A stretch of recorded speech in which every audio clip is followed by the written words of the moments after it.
Colorado, home to beautiful and stunning nature. You know what it's also home to? Over 400 microbreweries. That is a lot of beer. Beer, it's the world's oldest known recipe, and for thousands of years, us humans have enjoyed this remarkable drink, even before bread. But how is it made? Why does it taste so good? And with all the major breweries out there, how are there so many craft breweries in Colorado? Those are the questions we'd like to answer. But the most important question? Who are the people bringing us these remarkable beverages? In this series, we go around the state talking to these artisans to see just what makes them stand out and how they survive with a lot of competition. So crack open a cold one, sit back, and sip on something refreshing. This is the Crafter's Journey.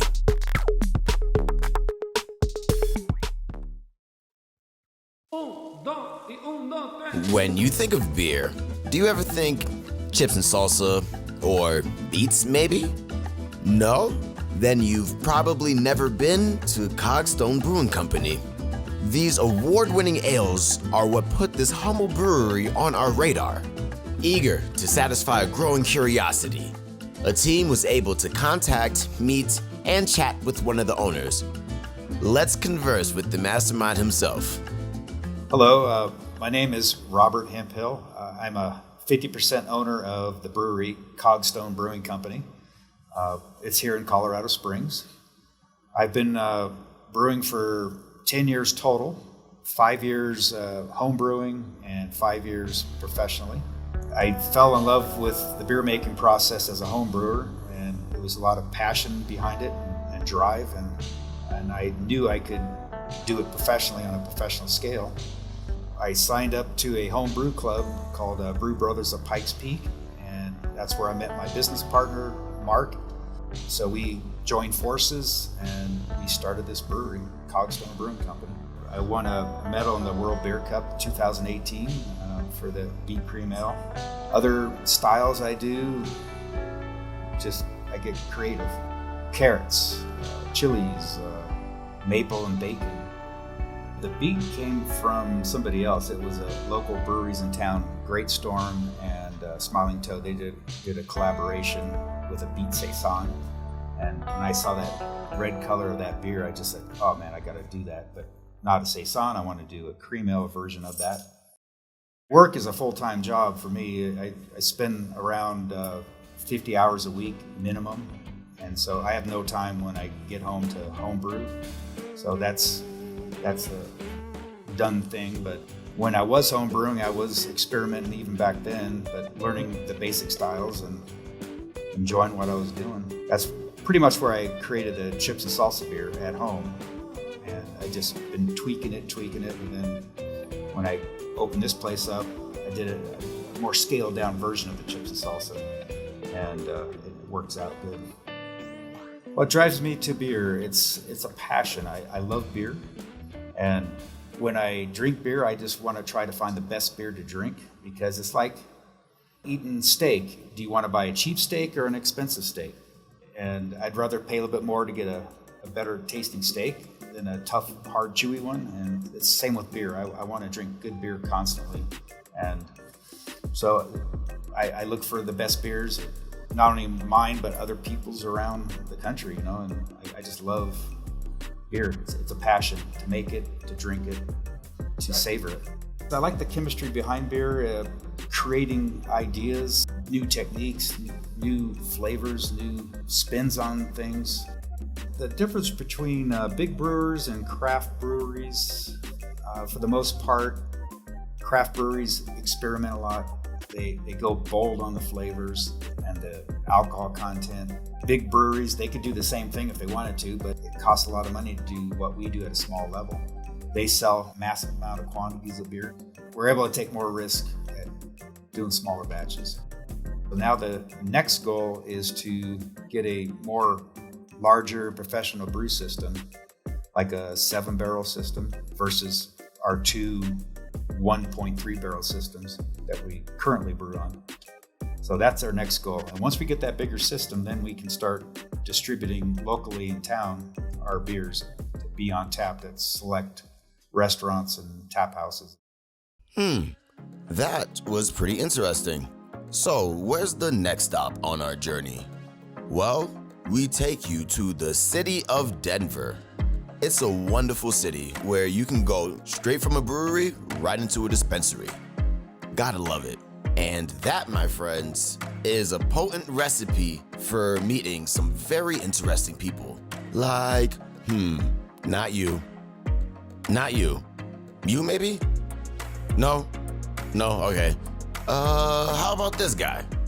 Hi, my name's Jacob. I work for a brewery in Rhino called Our Mutual Friend here in Colorado. I've always liked alcohol, and then I started working for bars, so beer came into that probably later. Some of my favorite spots having a beer to drink when I was younger was at a friend's house. A lot of the time when I was drinking when I was younger, it was me going somewhere. Some of the best beer I had when I was always legally able to drink was at a friend's house. I've been brewing for about 5 or 6 years in general. I know way too much about making alcohol. So the general way alcohol is going to be made is when yeast eats sugar. But grain does not inherently have sugar. So the process of brewing for me is pulling sugar out of grain.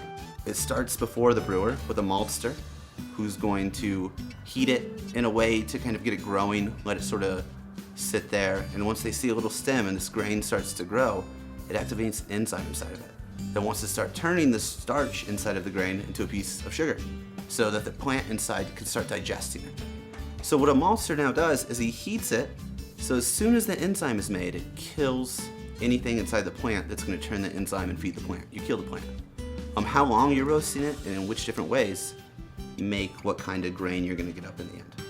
So now I get this grain, and to activate that enzyme, I still need heat. It's the same thing. And we mix it in water between different temperatures to break down different starch molecules in the grain, and it turns into sugar. And that's kind of the base for me for brewing, is thinking about, like I said, wine, cider, and even mead. All are these simple sugar sources you can turn into alcohol.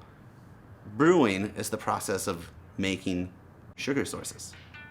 Fermenting is like all the rest, but I'm a brewer because I make beer, because I'm literally steeping grain in water and then getting that sugary mixture into a fermenter eventually. So what got me into brewing was a love for alcohol when I was younger, but then also just really getting into craft things. I love painting, I love doing other things, so when I was around people, and it was first cider at first, it was super simple. We would mix juice, we'd add yeast, we waited, we didn't carbonate it or anything, we had booze. And when you were under 21, you could probably find a way to buy booze, but it was super cool to make it. And I kind of stood at that level for a long time, and I didn't really learn more. But then I remember someone that I knew won a homebrewing kit, and that was the first time I had been like, oh, what's going on here? And I know I downplay, the fact that, I wasn't doing it for a long time until I started brewing. I think I say that because I didn't really know what the hell I was doing until I started brewing, but we were definitely around people that were making alcohol, and it was a super interest to me. Everywhere I've worked, besides the one job I had at the airport, which was a super corporate business, has always had that home feel. And it's usually people I knew. When I first got into Alpine Dog as my first brewing job, I knew someone that worked there, I showed up, and I just started working. And I just worked for free, forever, to learn how it works, for a long time. So at that point, I was working 40 hours a week at my normal job, where I was managing at another brewery. And then I probably worked another 40 a week learning to brew. And I did that for a real long time. After that, I worked for another small brewery. It was definitely all small companies, like we're saying from the beginning. And it is better. The place I work now treats us like humans because it's not coming from one person to an office to another guy to me. I know the owner, and he's a really nice guy. My boss is a super nice guy, and we hang out. We don't just know each other at work. We also agree with the same things. None of us are those corporate suits or do anything like that, so the small businesses are better, yeah. If I work for a small brewery and we make a super cool IPA, we'll probably make it again because we like it, but we have small tanks and we can experiment and do more. For sure, from a work standpoint, I like knowing my boss, hanging out with him, and I also like being able to experiment when it comes to making beer in general. Now wait just a minute. There's a crucial detail that was almost missed. We've talked to the people who make beer, but what about those who serve it? Good question.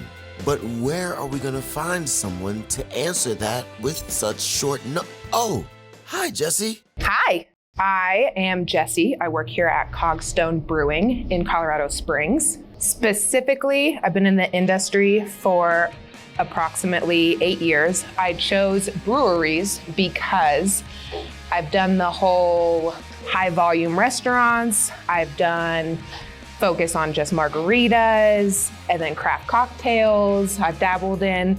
And being a mixologist, although I appreciate it, it's not quite something I had a passion for in any way, shape, or form. So I decided that my focus was going to be on craft beer. I became a craft beer drinker myself a few years ago. I sipped on my first sour and I was like, this is it. This is the beer for me. And then I went on the hunt for the perfect sour and I found it. And then I started to dabble in other craft beers and my taste buds started to acquire a certain taste. So now I can't even drink a domestic anymore. It just has to be craft beer. So I became a lover of craft beer. So I started to learn about it and wanted to work specifically in that industry. So my favorite is actually, it's a brewery in Savannah, Georgia. It's called Southbound Brewing. They have a pomegranate mango Berliner Weiss, which rings in at a 7% ABV. It was a seasonal. Sadly, they stopped making it 2 years ago. They might bring it back, they might not, but sadly with seasonals, they come and they go. You have to make room for new seasonals because you want to experiment. Brewers, of course, are constantly on the struggle to find the perfect pint.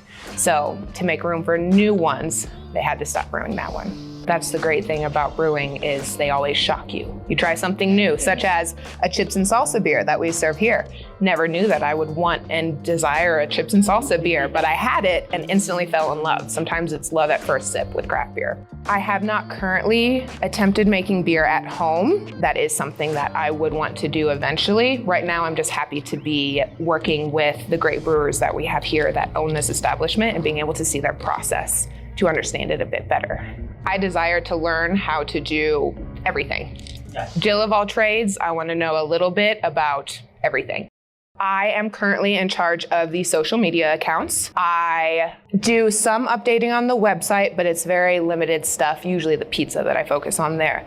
I do run the Facebook, Instagram, and Twitter account. Being a Jill of all trades, I am always excited to have a new opportunity to learn something. And because I've never done any kind of social media accounts for a business, I jumped at the opportunity. I saw that it was needed. And also, of course, marketing or social media accounts, having an active profile really helps bring in customers. So it's benefiting me by doing it, and it's benefiting, of course, the whole company. But I see it as an opportunity to help bring in steady business, which in turn puts money in my pockets. There's a perfect pint for everybody. Anyone who says to me that they are not a fan of beer has not found the right one yet. There are so many different styles, thousands of choices. You just haven't found the one that suits your needs. So I am a firm believer that there is a beer for everybody and everyone is a beer drinker, whether they've realized it or not. The first time I personally realized that I loved beer, I took a sip of a Lagunitas Aunt Sally at the bar I worked at. And sadly, they don't make it anymore. One of the heartbreaks in the craft beer world is things rotate so often. Sometimes they're not around for a long time. But as soon as I had it, it was just like a light bulb went off. I was like, this isn't bad. I sort of took another sip and I'm like, okay, this is it. This is the craft beer for me. And then I went on the hunt for all the sours I could possibly find. And I still go on the hunt for all the sours I can possibly find because I know that there's more out there that, need to be enjoyed. Did we do it? Did we make you thirsty? Well, I hope so. Those of us who understand know it's hard to stay away from this nectar of the gods. And that's what makes it so exciting. Beer can be anything you think of. The possibilities are boundless, the magic continues, the taste buds are excited. So next time you choose to imbibe a delectable craft brew, remember the ones who brought it to you. For it is these unsung heroes who undoubtedly deserve the most cheers.